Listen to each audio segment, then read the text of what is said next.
יברכך אדוני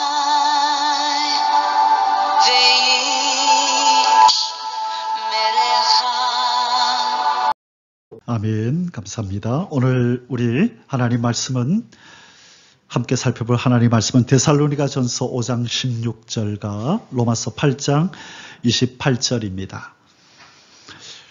오늘 제목의 말씀은 범사에 감사하는 성숙한 신앙인입니다.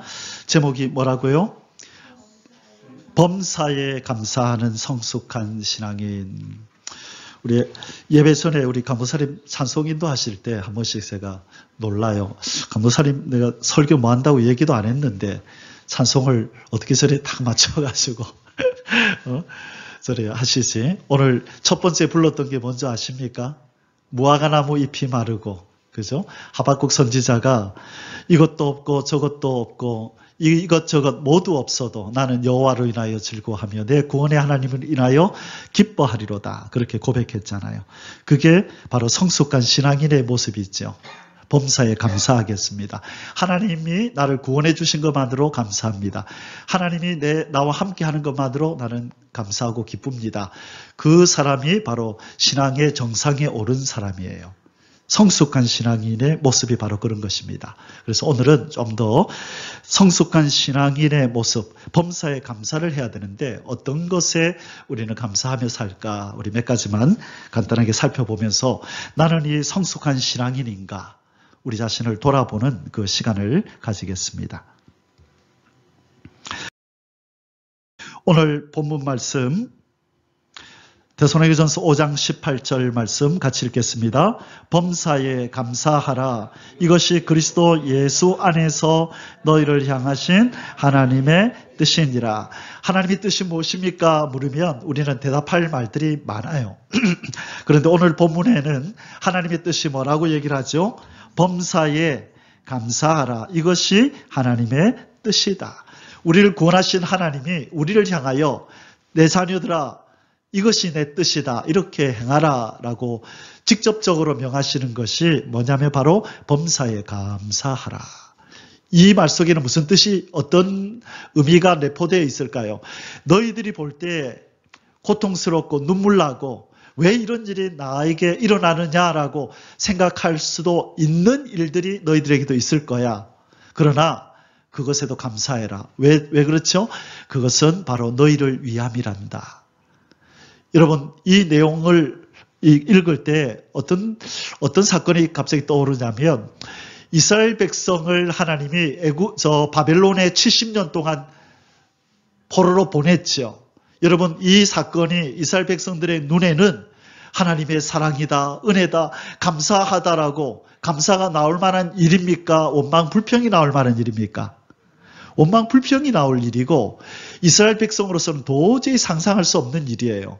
우리같이 거룩한 하나님의 백성이 어떻게 저 더러운 이방인에게 우리가 팔려가고 우리가 노예로 가서 포로 생활을 하면서 70년이나 산단 말인가. 그것은 이스라엘 백성으로서는 도저히 받아들일 수 없는 하나님의 사랑과 은혜라고는 생각할 수도 없는 도저히 연결이 안 되는 사건임에도 불구하고 하나님은 뭐라 그러죠? 너희를 향한 내 생각은 내가 안 하니 곧 재앙이 아니라 평안이라. 너희 장래에 소망을 주려 함이니라. 포로로 끌려가라. 이해가 안 되는 거예요.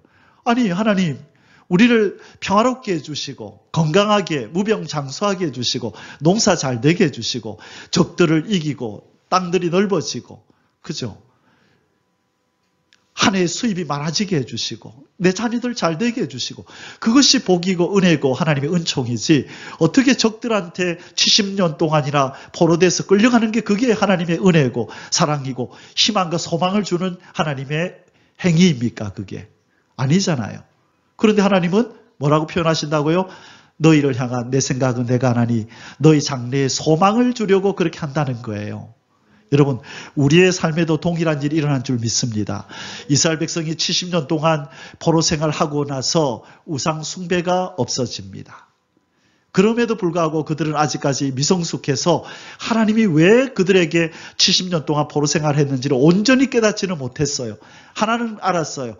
아, 우리가 우상숭배하다가 하나님을 혼났구나. 다시는 우상숭배 우자도 꺼내지 말자. 그 이후로는 우상숭배를 안 한 거예요. 그런데 그들은 하나님의 사랑이 뭔지를 몰랐던 거예요. 좀 적들을 없애주고 자유를 주시고 자기들에게도 왕을 세워주시고 성전도 큰 걸 주시고 뭔가 자기들이 생각하는 좋은 일들이 일어나야 되는데 말라기 시대까지 그런 일이 안 일어나니까 하나님한테 삐져가지고 입이 이만큼 나와가지고 하고 하나님을 거들떠보지도 않으면서 제사는 그래도 제사는 받고 싶은 모양이네 하면서 양이나 소 가져와가지고 절룩거리는 양, 눈 빠진 소 어디 팔지도 못하는 거 가져와가지고 제물이라고 올려놓고 하나님 됐죠? 제사드리라 해서 제사 드렸습니다. 삐져가지고. 그래서 하나님이 진노하시죠. 내가 너희들을 사랑했는데 너희들이 나에게 어떻게 이러느냐. 뭐 사랑했는데요? 여러분 말라기 1장에 보면 딱 글이 나와요. 우리 어떻게 사랑했는데요? 이게 사랑입니까? 70년 동안이나 바벨론에 보내가지고 그 생고생을 시키시더니만은 아직도 페르시아의 종으로 살면서 이게 뭡니까 하고 항의를 하는 거예요. 그때 하나님 뭐라 그러죠? 내가 장남인 에서를 택하지 않고 받을 자격이 없는 야곱을 택해서 내가 복을 주었다. 그게 무슨 뜻인데요? 또 미련하기도 해요. 무슨 말인지 못 알아들어 그 말이. 이스라엘 백성들아, 너희들보다 훨씬 키 크고 얼굴 하얗고 예의 바르고 나를 사랑하고 존중하는 백성들 내가 얼마든지 택할 수 있었다. 근데 그 많은 민족들 다 택하지 않고 보잘것없는 너희를 내가 내 백성으로 삼아서 내가 너희들을 사랑하고 아껴주지 않았느냐. 내 율법을 너희들한테 주지 않았느냐. 애굽에서 건져주지 않았느냐. 온갖 기적과 이적을 통하여 너희들을 사랑하지 않았느냐. 그런 거 잊었느냐? 그런 것은 전혀 이들은 생각지도 안 하고 단지 70년 동안 포로 생활했다는 것, 여전히 페르시아에 종살이하고 있다는 것, 이런 눈에 보이는 것들 때문에 원망하고 불평하는 미성숙한 하나님의 백성들이었던 거예요. 하나님은 그 성경을 통해서 누구에게 교훈하시는 거예요? 지금 우리에게. 얘들아, 너희들은 그러지 마라. 너희들에게서 가장 큰 복의 요소가 뭔지 아니? 택함 받았다는 것 안다. 이스라엘아, 너희는 뭐다? 행복자로다. 너희같이 여호와의 구원을 받은 자가 어디 있느냐? 신명기 33장 29절에 모세가 마지막에 그렇게 이스라엘 백성을 향하여 너희들이 어떤 존재인지를 정확하게 알아라. 다른 것 보지 말고 너희들이 구원받은 존재, 하나님 앞에 사랑받는 존재가 됐다는 것으로 기뻐하고 즐거워해라. 너희들은 행복자란다. 너희들을 불행하다고 여기지 마. 너희들이 이것이 좀 부족하고 저것이 좀 부족하다 해서 그런 걸 가지고 너희들이 불행하다고 말하지 마라. 어떤 누구도 가지지 않은 큰 보배를 너희들이 가지고 있단다. 그게 뭔지 아니? 여호와 하나님의 백성이 됐다고 하는, 구원받은 백성이라는 이 특권을 너희들이 가졌단다. 여러분, 우리도 마찬가지입니다. 이 구원받았다는 하나님의 백성이라는 이 정체, 나의 신분을 소중히 여기고 이것을 보배로 여기지 않고 이것을 행복의 조건으로 여기지 않으면 우리는 영원히 행복할 수 없습니다. 여러분, 구원이 여러분의 최고의 보배로 여겨지기를 주의 이름으로 축원합니다. 그것 때문에 여러분의 얼굴이 활짝 피고 환난과 어려움이 오더라도 나는 구원이 있어. 나는 복받은 사람이야. 그럼에도 불구하고 왜 환난과 어려움이 오느냐? 나를 더욱더 하나님의 아름다운 백성으로 다듬으시려고 하나님이 지금 이렇게 하시는 거야. 미워서도 아니고 하나님 나를 떠나서도 아니고 하나님 나를 사랑하시고 내 가까이 계시기에 나중에 영원히 얼굴 맞대어 보며 살게 될 자녀이기 때문에 나를 아름답게 다듬고 계시는 거야. 그렇게 우리는 받아들여야 되는 거예요. 그게 성숙한 신앙인이고 그 마음을 가질 때 우리 입에서 범사에 감사합니다라는 이 감사가 터져 나오는 것입니다. 두 번째 본문입니다. 로마서 8장 28절 같이 읽겠습니다. 우리가 알거니와 하나님을 사랑하는 자, 곧 그의 뜻대로 부르심을 입은 자들에게는 모든 것이 합력하여 선을 이루느니라. 아멘. 모든 것이 합력하여 선을 이루는 일이 어떤 사람들한테는 일어난대요. 모든 것, 눈물 나는 일, 기쁜 일, 슬픈 일, 고통스러운 일, 환난과 절망의 순간들이 다 모여서도 결국은 우리에게 선을 이루고 유익되게 바꾸어지는 기적과 같은 일이 일어난대요. 요런 사람들한테는. 그 사람들이 누구라고요? 하나님을 사랑하는 자, 곧 그의 뜻대로 부르심을 입은 자들. 하나님이 창세전에 택해서 불러서 자기 백성을 삼은 사람들에게는 모든 일이 합쳐져서 뭐가 나온다고요? 선한 일이. 여러분, 요리를 잘 하시는 분들은요, 식초, 달달한 설탕, 쓴맛 나는 쑥, 이것저것 재료 하나하나만 보면은 어떤 거를 못 먹죠. 여러분, 식초 그냥 마시라면 마실 수 있나요? 못 마시죠. 그런데 이분의 손에만 딱 들어가면 놀라운 맛이 나오는 거예요. 무슨 일이 벌어진 거예요? 이런 일, 이런 재료, 저런 재료, 이런 재료들이 다 조합을 맞추어서 조화가 이루어지면서 놀라운 음식 맛이 나는 거예요. 그 달인이 앞에 계십니다. 우리 목사님, 음식을 잘 하시죠. 여러분, 손에만 들어가면 모든 것을 합력해서 아름답고 귀한 걸 만들어내는 그 손이 우리 하나님의 손인 줄 믿습니다. 우리 하나님 백성들에게 일어나는 모든 삶의 그 양념들을 다 모아가지고 얘들아 조금만 기다려라. 맛있게 요리해 줄게. 그래서 하나님이 결국은 우리의 삶을 웃음 짓는 삶으로, 행복한 삶으로 바꾸시는 줄 믿습니다. 조금만 참으시면 돼요. 지금 요리되고 있기 때문에 조금만 참으시면 돼요. 그럼 하나님이 자, 이것이 내가 너의 눈물로, 너의 슬픔으로, 너의 아픔과 고통으로 빚어낸 음식이다 하고 우리의 삶의 아름다운 인생의 음식을, 우리의 생애를 그렇게 내어놓으실 줄 믿습니다. 우리 하나님 그러신 분이에요. 제가 인생을 오래 살지는 않았지만 지금까지 살아오면서 1살 때부터 교회를 다녔잖아요. 도중에 3년은 제가 교회를 안 나갔지만은 50여 년을 하나님 섬기면서 깨달은 건 그거예요. 왜 그때 원망했을까? 왜 그때 두려워 떨고 근심했을까? 지나고 나니까 하나님이 다 그걸 합쳐서 좋은 것 만들어 주셨는데 왜 그때는 내가 그걸 몰랐지? 그래서 지금은 이제 안 그러려고요. 지금은 어떤 일이 있어도 하나님 아버지의 자비로우신 손길이다. 나에게 이 양념을 지금 달라 그러시는구나. 그래서 하나님 여기 있습니다. 그리고 기다리는 거예요. 하나님이 아름답게 맛있는 요리를 해주시기를 기다리는 것이죠. 그래서 감사할 수 있는 것입니다. 여러분은 하나님이 사랑하는 자인 줄 믿습니까? 하나님이 부르신 분들입니까? 그러면 모든 것이 합력하여 선이 이루어집니다. 그래서 원망, 불평, 근심, 염려, 좌절과 절망에 빠지지 마시고 감사하면서 기다리시기를 바랍니다. 아멘. 여러분, 성숙한 자란, 오늘 제목이 뭐예요? 범사에 감사하는 성숙한 신앙인이잖아요. 여러분, 모든 분야에 성숙한 자가 있습니다. 여러분, 성숙한 연기자가 있습니다. 여기에 대표로 제가 누구 사진 올려놨죠? 묻지도 따지지도 않는 할아버지. 맞나요? 이분인가요? 맞나요? 이분. 이순재 우리 할아버지. 참 오랜 세월을 인정받고 칭찬 들으며 사람들에게 그죠? 인정받고 박수 받는 사람이잖아요. 여러분, 훌륭한 연기자라는, 성숙한 연기자는 어떤 사람인 줄 아세요?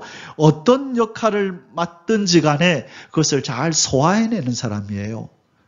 어떤 사람은 야, 저 사람 참 선하게 생겼다, 배우가. 야, 저 사람은 악역을 맡기면 못할 것 같아. 그런데 어느 날 그 사람이 드라마든지 영화이든지 악역 배우로 나와서 아주 악랄한 역할을 잘 해내는 거예요. 또 천사 같은 역할을 맡기면 또 그렇게 잘 해내고, 어떤 사람은 좀 몸이 불편한 역할을 맡겨도 정말 그 사람인 것, 자기가 그 병을 앓는 것처럼 그런 일을 해내죠. 그 사람이 성숙한 연기자지요. 어떤 상황에 처하든지 어떤 역할이 주어지든지 간에 척척척척 해내는 사람이 성숙한 연기자입니다. 여러분, 그 다음에 성숙한 연주자는 어떤 사람인 줄 아세요? 한 곡을 막 몇 달 동안 애워서 그걸 멋있게 연주해내는 사람이 성숙한 연주자가 아니에요. 처음 보는 악보인데도 툭 내밀면 한번 잠시 보다가 쫙 연주해내는 거예요. 한 번도 자기는 보지도 못했고 쳐보지 않은 악보 노래인데도 악보만 딱 보는 순간에 잠깐만요 하면서 쫙 읽어보는 거예요. 그리고 나서 탁 쳐내죠. 어떤 사람은 악보 없이도 그냥 소리 내면 그걸 바로 피아노로 자기가 연주해내는 사람도 있지요. 그 사람이 성숙한 연주자예요. 어떤 악보든 척척 연주해내는 자. 자, 그러면 어떤 신앙인이 성숙한 신앙인일까요? 어떤 상황이 발생하든 범사에 감사하는 사람이 성숙한 사람이에요. 척척 감사로 넘겨버리는. 괜찮아요 하나님 감사합니다. 어떤 상황이든지 간에 척척 넘기는 거예요. 우리 삶 속에 우리가 지금까지 경험해보지 못한 일들이 앞으로도 기다리고 있을 줄 믿습니다. 올 거예요. 하나님, 아직까지 하나님이 우리를 다듬으실 일들이 많기 때문에 경험해보지 못한 일들이 때로는 당황스럽게 만들고 눈물 짓게 만들고 고통스럽게 가슴 쥐어짜며 울어야 할 일이 일어날 수도 있어요. 그러나 그것도 우리는 척척 해결해내야 될 줄 믿습니다. 무엇으로? 감사로. 그래야 우리는 성숙한 신앙인이에요. 하나님은 우리가 그 단계에 이르기를 원하세요. 참 시련과 연단이 우리 삶 속에 많지요. 저희 삶 속에도 마찬가지예요. 그런데 그렇게 큰 환난은 언제부턴가 잘 없어요. 근데 언제부턴가 생각하니까 이전에 서울에서 1992년도에 너무 큰 시련을 너무 고통을 당해가지고 하나님 안 믿어요. 제가 하나님 안 믿겠다고 선언을 하고 하나님 위에서 웃으셨을 거예요. 이 꼬맹이 봐라. 안 믿어요. 어떻게 나한테 이러실 수 있냐고. 나 배 타고 나 떠날 거예요. 그래서 원양어선 타고 떠나려고 그냥 선언 자격증까지 땄다 그랬죠. 얼마 전에 전화해 보니까 아직도 있다 하더라고요. 만기가 됐는데 다시 갱신하면 된대요. 혹시 제가 안 보이면. 자, 그때 제가 그런 생각하셨다. 하나님 안 믿겠다고. 그런데 한쪽 눈이 점점 백내장이 심해져서 앞이 안 보이고 하면서 하나님이 어느 날 산으로 3개월 만에 처음으로 부르셔서 제가 지난번에 한번 간증했잖아요. 그래서 무덤에 앉아서 3개월 만에 처음으로 기도의 자리에 앉았는데 그때 성령님께서 말씀을 하시더라고요. 보았느냐. 딱 첫 마디가 그 말씀. 보았느냐. 내가 역사하지 않으면 네가 어떻게 사는지 보았느냐. 네가 어릴 때부터 나를 섬긴다고 네가 살아온 그 모든 신앙생활이 그 네가 한 줄 알았지. 네가 한 게 아니라 네 속에서 내가 한 일이란다. 저는 교만했거든요. 일찍이 성령 체험을 해놓으니까 중학교 2학년 때 성령 체험을 하고 맨날 전도하러 다녔거든요. 전도사 생활을 한 거예요. 고등학교 2학년 때 유전부 교사 생활을 그때부터 했거든요. 지금까지도 가르치는 고등학교 2학년 때부터 교사 생활을 하면서 지금까지 왔는데 그러다 보니까 웬만한 전도사님들 나와서 설교하고 이러면은 참 가스러운 거예요. 교만한 마음에 아이고, 말은 안 해도 아이고 나는 저거보다 더 잘하겠다. 내가 전도하면서 난 저거보다 더 말 잘하는데 교만함이 있는 거예요. 하나님이 종규야 너 그거 빼내야 되겠다 싶으셨겠죠. 너 나중에 목사 되려면 그런 거 다 빼내야 된다. 자 준비해라 그랬겠죠. 근데 저는 몰랐죠. 그래서 이제 환란이 다가오는 거예요. 왜 이러냐고. 내가 하나님 어떻게 섬기는지 모르시냐고. 어릴 때부터 내가 어떻게 하나님 섬겨하는지 모르시냐고. 어떻게 나한테 이러냐고. 원망을 불려하고 떠나려고 했죠. 근데 하나님 성령께서 그래 말씀하신 거예요. 그렇게 성령께서 말씀하시더라고요. 그리고 다시 서울로 올라가라. 서울에서 생활하다가 어려움 당해서 내려왔거든요. 그런데 다시 올라가라 그러는 거예요. 그래서 이제 짐을 싸들고 어머니 이제 휴가 끝났습니다. 다시 갑니다 하고 서울 갑니다. 어머니는 제가 휴가 내려온 줄 알았어. 그래서 다시 갑니다. 갔는데 일주일 만에 또 사고가 또 났네요. 그 사고 교통사고 나가지고 시험에 빠졌는데 일주일 만에 또 사고가 또 났다 그랬잖아요. 신방 갔다 오다가 회사에 이제 총무부에 일하는데 같이 일하던 우리 집사님 직원이 먼 곳에 사시는 분이 장기 결석을 해가지고 겨울에 신방 갔다 오다가 눈길에 미끄러져가 언덕에서 떨어졌죠. 그때 죽었어야 되는데 제가 살았어요. 이후에 성령께서 너는 죽을 뻔했는데 내가 너를 살렸다. 그래 그때 그거 같대요. 지금도 여기 지금 따까리 딱 때려서요. 딱 며칠에 한 번씩 그때 찢어진 이 흉터가 3일에 한 번씩 여기 껍질이 벗겨져요. 그때를 기억하게 해요, 하나님이. 너 그때 죽었다. 껍질이 일어나지. 너 그때 핸들에 너 얼굴 받았잖아. 핸들이 찌그러진 거 너 봤지. 근데 멀쩡한 거예요. 여기만 탁 찢어지고 이빨 하나 상한 데 없고 왼쪽 팔에 타박상 멍 요만큼 들고 아무런 이상이 없는 언덕에서 떨어졌는데 놀라운 일이었죠.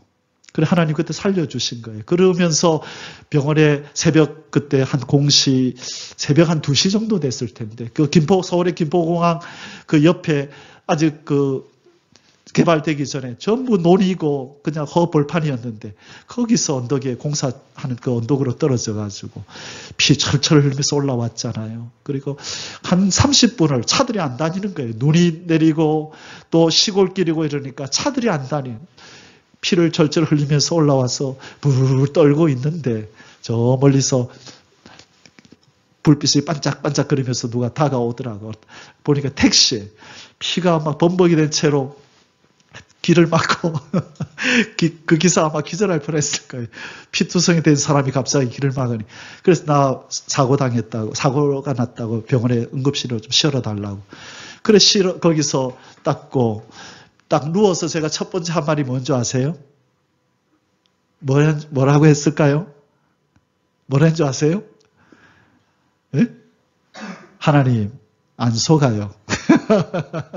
하나님 이제 안 속아요. 내가 또 원망할 줄 알지요. 하나님 이제 안 속아요. 지난번에 3개월 전에 그때는 내가 하나님 원망했지만 이제는 원망 안 해요. 하나님 안 속아요. 하나님 감사합니다. 왜 이런 일이 일어난지 모르지만 하나님 감사합니다. 살려주셔서 고맙습니다.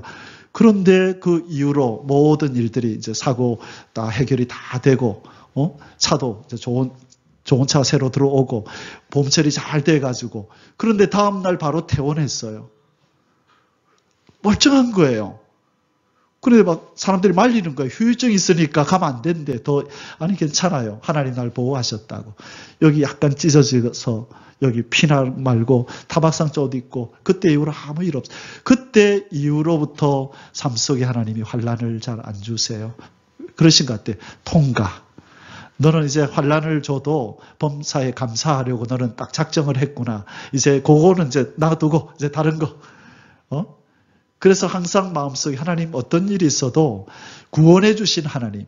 하나님이 나에게 행하시는 모든 손길과 환경은 나를 위함인 줄 압니다. 하나님 이제 원망하지 않습니다. 그러고 나니까 큰 환난들이 안 와요. 여러분 빨리 어려움에서 환난에서 벗어나기를 원하십니까? 그러면 감사하십시오. 하나님 범사에 감사합니다. 그러시면 이제는 통과하신다고요. 믿으십니까? 예, 그래서 성숙한 신앙인은 어떤 상황이 발생하든 범사에 감사하는 것이에요. 우리 모두가 이 단계에 이르기를 주님의 이름으로 축복합니다. 아멘. 자, 첫 번째, 범사에 감사하는 성숙한 신앙인은 무엇에 감사하느냐? 아버지의 뜻에 감사합니다. 아버지의 뜻에 감사하라. 자, 우리가 감사할 수 있는 비결은 뭐냐면요. 이 일이 아버지로부터 온 일이다라는 걸 알 때 우리는 감사할 수 있어요. 여러분, 마귀가 우리의 생애를 장악합니까? 하나님이 우리의 삶을 장악하십니까? 하나님이 장악하십니다.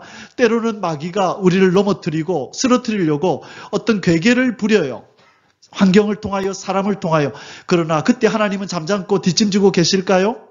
아니죠. 하나님 볼 때 어디 감히 내 자녀를 건드려 하고 하나님이 천군 천사를 동원하시고 전능한 손을 내밀어서 우리를 건져내시는 줄 믿습니다.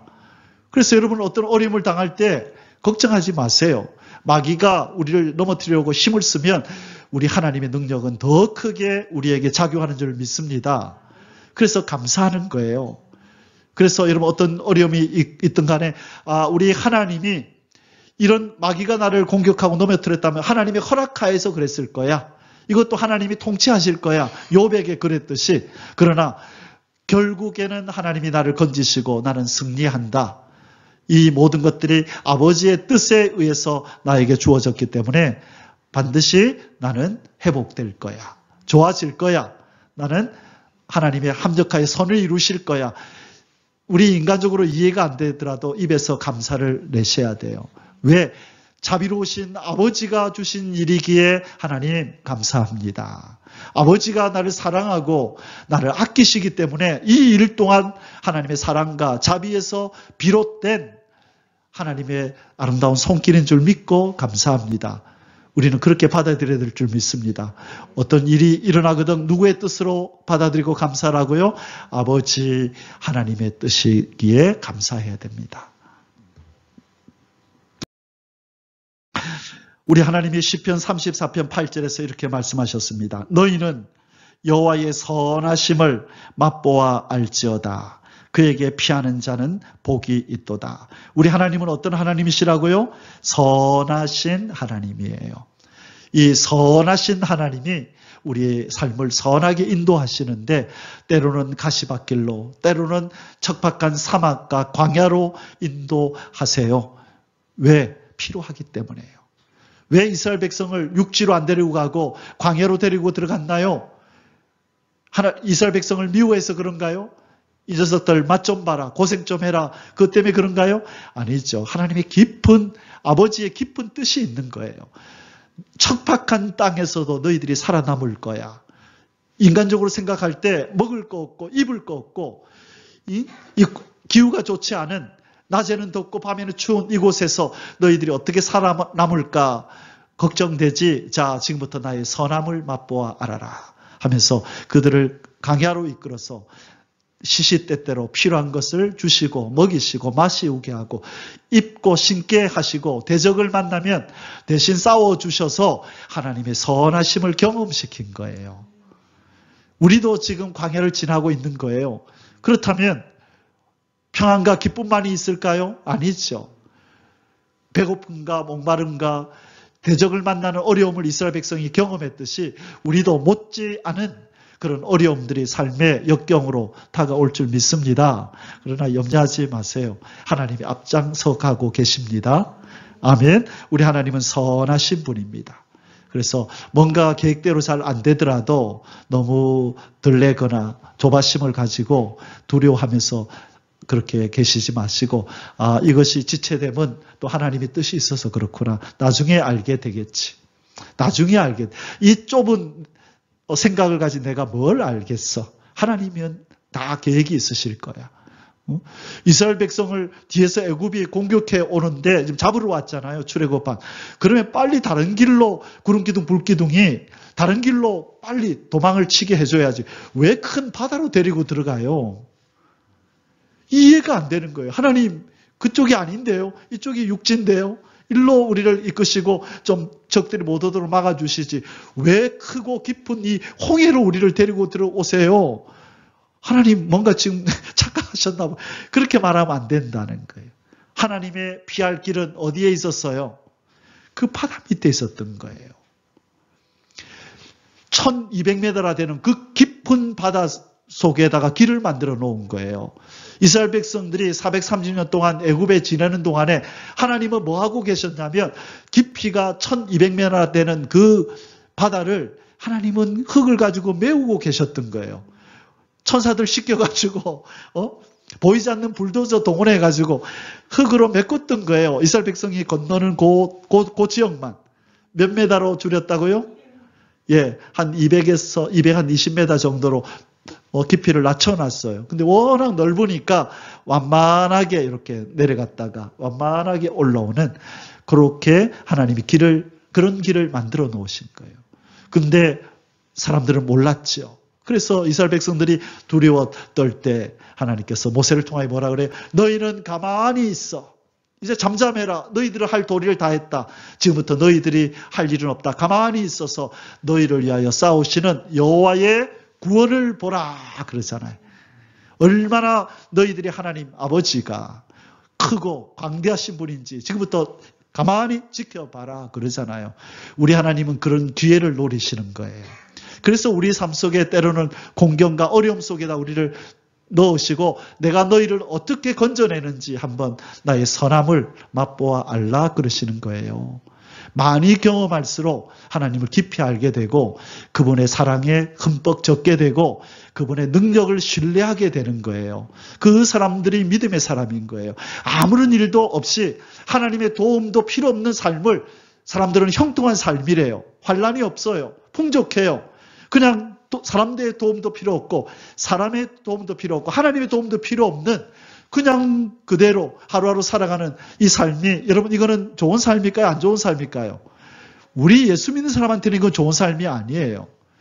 예수를 안 믿는 사람들한테는 야 행복하다 그럴지 몰라도 예수를 믿는 사람들한테는 그거는 최악의 삶이에요. 전혀 하나님을 경험하지 못하는 삶이에요. 하나님의 도우심을 경험하지 못하는 삶이에요.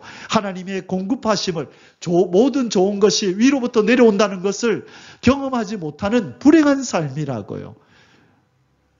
그건 좋은 삶이 아니에요. 시련과 연단과 깊은 죽음의 골짜기 속에 들어가는 일이 일어나서 하나님의 전능한 손이 건져내서 눈물을 흘리면서 그 손에 이끌려서 걸어 나오며 하나님을 찬양하는 그 삶, 그런 삶들이 오히려 복된 삶이에요. 적들에 둘러싸여가지고 피할 길이 없을 때 이제는 죽었다 싶었는데 하나님의 능력이 나타나서 건져주실 때 와, 우리 하나님 정말 대단하다. 그렇게 찬송이 터져 나오는 그 삶이 복된 삶이라고. 그래서 때로는 어렵고 환난이 있을지라도 범사에 감사하시고 아버지 하나님을 믿으시기 바랍니다. 아멘. 아버지의 원대로 되기를 원하나이다. 우리 주님이 그 모범을 보이셨어요. 아버지가 얼마나 선하신 분인 줄 잘 아시기에 예수 그리스도께서는 육신을 입으신 예수 그리스도께서는 그 육신의 연약함에 쌓이셔서 참 내일 당하게 될 십자가를 생각할 때 인간적으로는 참 두렵고 떨리고 피하고 싶고 외면하고 싶고 벗어나고 싶고 도망치고 싶었지만 그러나 우리 예수님은 아버지여 그러나 그러잖아요. 그러나 내 원대로 마옵시고 아버지의 원대로 되기를 원하나이다. 아버지의 생각은 선하시고 나를 보내신 아버지의 그 뜻은 고귀한 인생을 향한 구원입니다. 아버지의 그 뜻이 이루어져야만 아버지가 기뻐하시고 저 죽어있는 저 인생들이 살아날 것 아닙니까? 아버지의 뜻대로 선하신 아버지의 뜻대로 이루어지기를 원하나이다. 아버지의 마음을 누구보다 잘 알았던 예수님은 그 아버지의 뜻을 존중해 드리잖아요. 우리가 바로 우리 예수님처럼 이런 고백을 해야 될 줄 믿습니다. 우리가 어떤 환난과 역경을 만난들 예수님이 경험했던 이 환경과 흡사하다고 말할 수 있겠습니까? 내일이면 온 몸이 찢어지는 이 고통을 당하셔야 되는 예수님의 이 절규, 이 고통, 이 공포와 비교할 수 있을 만한 삶이 우리에게 있나요? 없잖아요. 우리 예수님께서는 아버지의 뜻에 자기의 삶을 맡기셨어요. 우리의 구원을 위해서. 이제 우리도 이 주님을 위해서 우리의 뜻을 굽히고 주님의 뜻이 이루어지기를 원합니다. 아버지의 뜻이 이루어지기를 원합니다. 라고 고백해야 될 줄 믿습니다. 아멘. 로마서 8장 28절에 아버지의 뜻은 합력하여 선을 이루시는 뜻입니다. 여러분 여기에 이 수레바퀴들이 톱니바퀴들이 많이 있죠. 이건 뭐의 부속이냐면 시계의 부속이에요. 우리 시계를 이렇게 열어보면 아주 정교한 시계들은 안에 톱니바퀴들이 많이 있어요. 그래서 결국은 뭘 돌려요? 결국은 뭘 돌리죠? 예, 시계 바늘을 돌리죠. 얘들이 움직이면서 하는 일은 결국은 시계의 역할을 감당하도록 바늘을 돌리는 일을 하는 거예요. 근데 얘 하나하나는 내가 지금 뭐 하고 있지? 나는 왜 도는 걸까? 그럴지 모르지만 이것을 만드신 분은 그래, 네가 있어야 나중에 시계라는 게 된단다. 너는 그 자리에 꼭 있어야 돼. 그래서 우리의 삶 속에서도 눈물도 있고, 그렇죠. 여기는 또 슬픔도 있고, 또 때로는 기쁨도 있고 절망도 있고 모든 것이 합력해서 우리는 하나님의 사람으로 아름답게 성숙해 가고 우리 하나님이 세우시는 그 나라에 들어가기에 합당한 존재로 변모되어져 가는 줄 믿습니다. 예, 범사에 감사하십시오.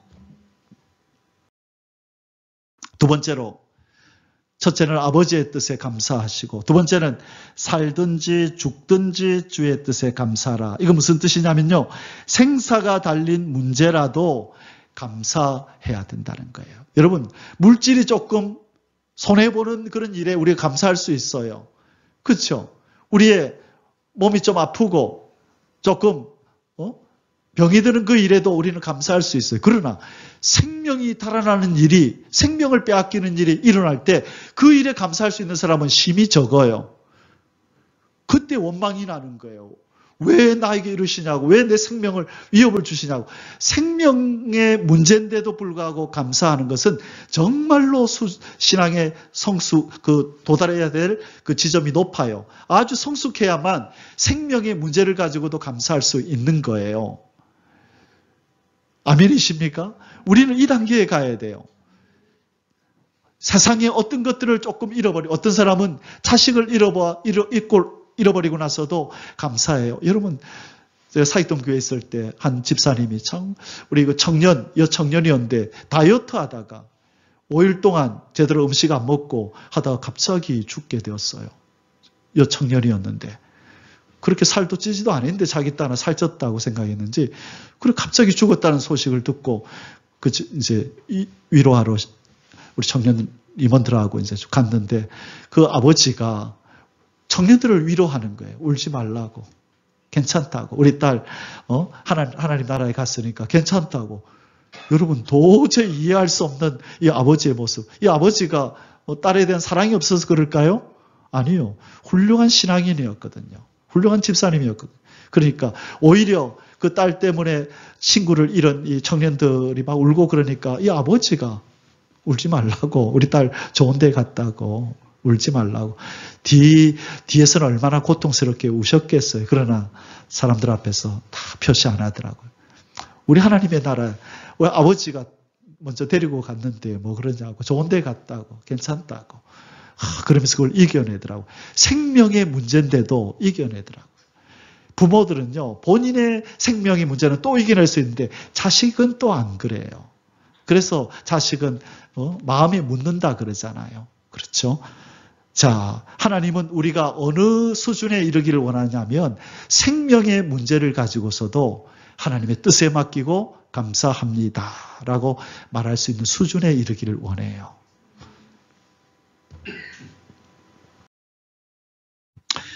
그 사람들이 누굽니까? 우리의 믿음의 선배들을 하나님이 소개하시는 거예요. 죽으면 죽으리라. 박에스더. 박자가 빠졌네. 저 앞에 박에스더. 죽으면 죽으리라. 그렇죠. 이제 이스라엘 백성들이 죽음에 처합니다. 이제 하만에 의해서 모든 유대인들이 죽어야 될 날이 다가오는데, 이제 이 에스더는 왕의 명령을 어기고 오라 하지도 않았는데 왕 앞에 나갔다가는 너 왜 왔어? 그러면 이제 죽는 거예요. 그런데 예쁘게 화장하고 꾸미고 마사지도 좀 받고 이렇게 나가야 될 사람이 3일 동안 금식을 하고 죽으면, 이거는 누구한테 맡겼다는 거예요? 이제는 하나님 앞에 맡길 수밖에 없다. 다른 방법이 없다. 내 생명이 죽으면 죽으리라. 생명을 건 하나님의 뜻에 맡기는 삶이에요. 이거는. 이 삶은 아무나 사는 게 아니에요. 신앙에 성숙한 사람이 내릴 수 있는 결단, 생명을 건 하나님의 뜻을 쫓는 것. 바로 에스더가 그랬습니다.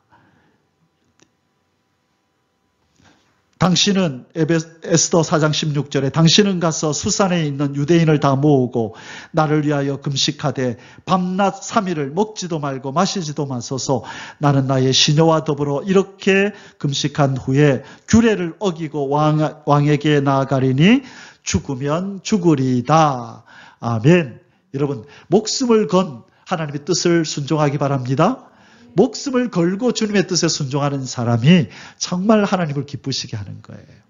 그것은 내 삶은 내 것이 아니라 하나님의 것입니다라고 선언하는 그 행동이거든요. 하나님은 그런 믿음의 선포를 좋아하시는 거예요. 내 삶이 내 게 아니라 하나님의 것이라 믿고 걸어가는 거예요. 또 누가 있을까요? 그리 아니하실지라도. 누구입니까? 다니엘의 세 친구 사드락, 메삭, 아벳느고, 이 사람들이 신상을 만들어 놓고 절하라, 절하지 않으면 풀무에다 집어 던지겠다 하는데도 뭐라고 얘기를 하죠? 자, 다니엘서 3장 15절에 내가 만든 신상 앞에 엎드려 절하면 좋거니와 너희가 만일 절하지 아니하면 즉시 너희를 맹렬히 타는 풀무불 가운데에 던져 넣을 것이니 능히 너희를 내 손에서 건져낼 신이 누구이겠느냐 하니 사드락, 메삭, 아벳느고가 왕에게 대답하여 이르되 느부갓네살이여, 우리가 이 일에 대하여 왕에게 대답할 필요가 없나이다. 왕이여, 우리가 섬기는 하나님이 계신다면 우리를 맹렬히 타는 풀무불 가운데서 능히 건져내시겠고 왕의 손에서도 건져내시리이다. 그렇게 하지 아니하실지라도, 하나님이 건져내시지 않고 불에 타 죽는 한이 있더라도 왕이여, 우리가 왕의 신들을 섬기지도 아니하고 왕이 세우신 금신상에게 절하지도 아니할 줄을 아옵소서. 생명을 건 하나님의 뜻을 쫓는 거예요. 하나님의 뜻이 무엇입니까? 우상을 섬기지 마라, 그에게 절하지 말라. 이게 하나님의 뜻이잖아요. 하나님의 뜻을 쫓으려면 생명을 내놓아야 되는 거예요. 이 다니엘의 세 친구는 기꺼이 하나님의 뜻에 순종하기 위하여 생명을 던지는 거예요. 죽든지 살든지 주의 뜻에 순종하는 믿음의 선배의 모습입니다. 하나님이 요구하시는 수준이 이런 수준이라고요. 약간 손해보고, 물질에 손해보고, 약간 내가 불편해지고, 어떤 사람은 그것도 순종을 못해요. 이렇게 하면 물질에 손해가 오는데요. 이렇게 하면 제가 좀 불편한데요. 이렇게 하면 잠을 못 자는데요. 이렇게 하면 피곤한데요. 남이 좀 남한테 어떻게 보일까요? 자존심 상하는데요. 그런 일 가지고도 순종을 못한다고요. 많은 사람들이. 조금만 자존심 상하면 집어치워라, 안 해. 그래버리고. 조금만 자기의 물질에 손해가 온다 생각하면 내가 왜 일을 해야 되는데, 다른 사람만 있는데 왜 내가 일을 해야 돼? 하나님의 뜻임에도 불구하고 물질 때문에, 불편함 때문에, 때로는 자존심 때문에 주의 뜻을 못하는 사람들이 얼마나 많은데요. 근데 하나님이 원하시는 수준은 생명을 바치는 순종을 요구할 때가 있다는 거예요. 신앙의 성숙이란 죽든지 살든지 주의 뜻에 순종하는 그 단계까지 가야 바로 성숙한 신앙인, 범사에 감사하는 성숙한 신앙이 되는 줄 믿습니다. 저와 여러분은 목표를 높이 잡고 그 단계를 향하여 걸어갈 수 있기를 주의 이름으로 축원합니다. 하나님이 요구하시는 수준은 높아요. 예수님 보세요. 생명을 바치잖아요. 아버지 하나님의 뜻을 위하여, 그 앞에 있는 즐거움을 위하여, 우리를 위하여 생명을 아끼지 않는 순종, 아버지의 뜻을 쫓으신 분이 바로 예수 그리스도시라고요. 우리가 그분의 백성이고 신부라면 우리도 그 단계에 이르러야 될 줄 믿습니다. 아멘. 자, 불구덩이 속에 던져졌습니다. 그때 누가 내려오셨나요? 저분이 내려오셨네요. 하얀 옷을 입으신 저분이 내려오셨네요. 바로 예수 그리스도십니다. 인간의 몸을 입고 내려오시기 전에 구약에서 자기 백성 가운데 내려오셔서 함께 해주셨던 바로 예수 그리스도의 모습이 저 풀무불 속에서 나타나는 것입니다. 이 죽든지 살든지 하나님의 뜻에 순종하는 자에게는 어떤 은혜가 있느냐? 하나님의 특별한 동행이 있습니다. 하나님의 공급하심이 있어요. 하나님의 품어주시고 구해주시고 긍휼히 여기심이 저 사람들에게 있어요. 그게 하나님의 사랑의 표현입니다. 참, 네가 정말 귀하다 아들아. 다른 사람들은 물질 때문에, 시간 때문에, 자존심 때문에 내 뜻을 거스리는데 너는 네 목숨이 달아나는데도 너는 나의 뜻을 순종하네. 귀하다. 그래서 그 사람들에게 특별한 은혜와 은총을 베푸시는 겁니다.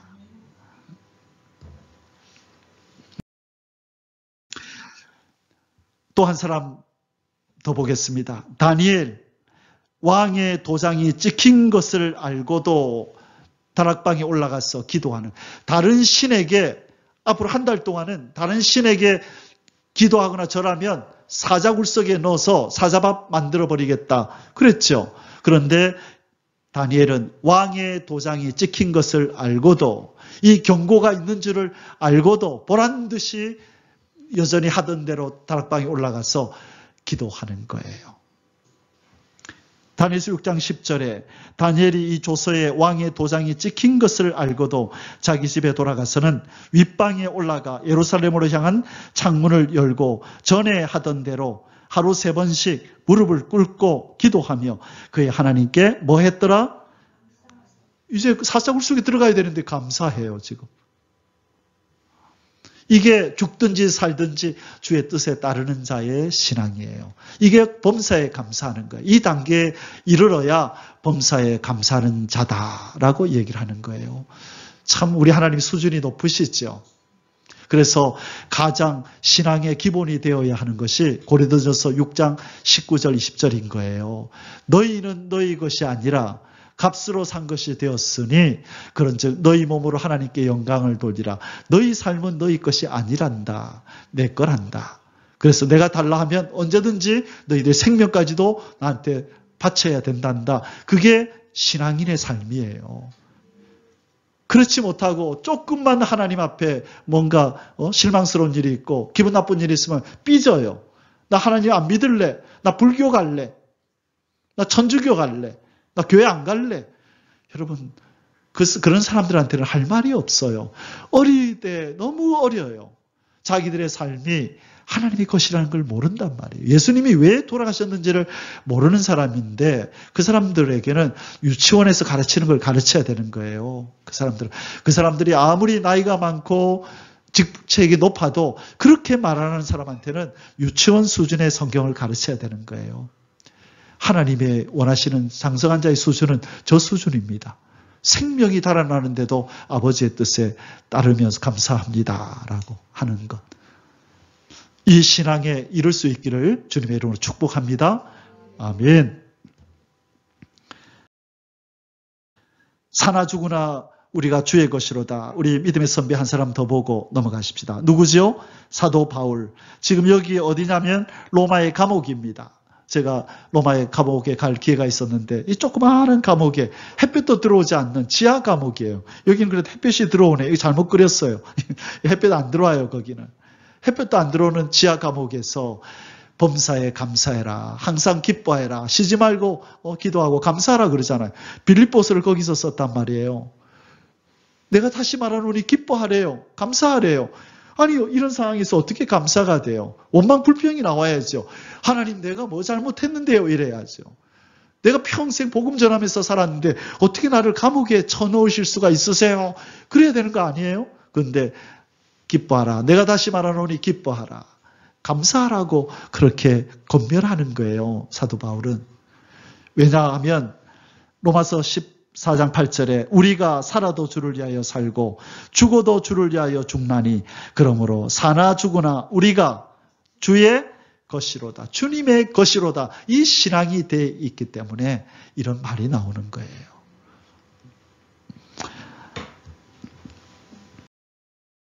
마지막 세 번째로 완성의 시대에 있음을 감사하라.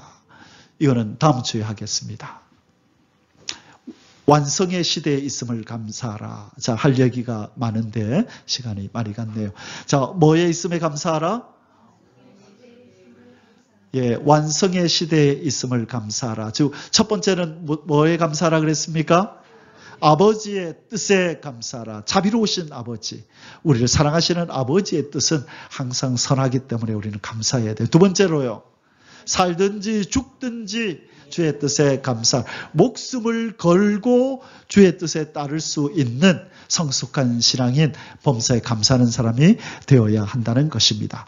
여기까지는 우리가 참 많이 들었는데 우리 다음 주에는 완성의 시대에 있음을 감사하라. 이게 무슨 뜻인지 다음 주에 계속해서 살펴보겠습니다. 기도하겠습니다. 하나님 아버지 감사합니다. 하나님의 선하심을 우리에게 맛보여 주시고 우리에게 감사를 하시는 우리 하나님, 때로는 하나님이 주시는 그 선함이 고난과 환난과 역경이라는 포장지에 쌓여서 우리에게 다가올 때도 있음을 깨닫습니다. 하나님, 우리에게 성숙한 신앙의 눈을 주셔서 그 고통과 환난이라는 포장지에 쌓여서 내려오는 하나님의 복을, 그 은혜를 볼 수 있도록 역사해 주옵소서. 그리하여 범사에 감사하며 아버지의 뜻이라면 내가 죽든지 살든지 목숨을 걸고 순종하겠다는 이 신앙이, 이 성숙함이 우리 모두에게 심령에 잘 새겨지도록 그렇게 역사해 주시기를 간절히 바라옵고 원하오며 존귀하신 우리 주 예수님의 이름으로 기도 올리옵나이다. 아멘. יברך